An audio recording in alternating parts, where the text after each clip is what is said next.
চট্টগ্রামের আনোয়ারায় মা ও মেয়েকে হত্যার ঘটনায় মামলা হওয়ার মাত্র 7 কার্যদিবসের মধ্যেই আদালতে চার্জশিট দিয়েছে পুলিশ। তদন্তে প্রযুক্তিগত তথ্য, আসামির স্বীকারোক্তিমূলক জবানবন্দি, ময়নাতদন্ত প্রতিবেদন ও সাক্ষ্য প্রমাণের ভিত্তিতে অভিযোগপত্র দাখিল করা হয়।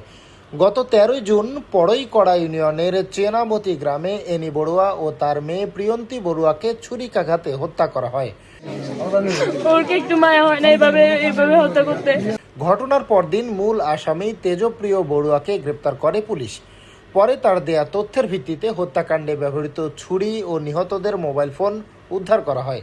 তদন্ত শেষে বুধবার আদালতে চার্জশিট জমা দেন মামলার তদন্তকারী কর্মকর্তা SI মোহাম্মদ জুয়েল মিয়া।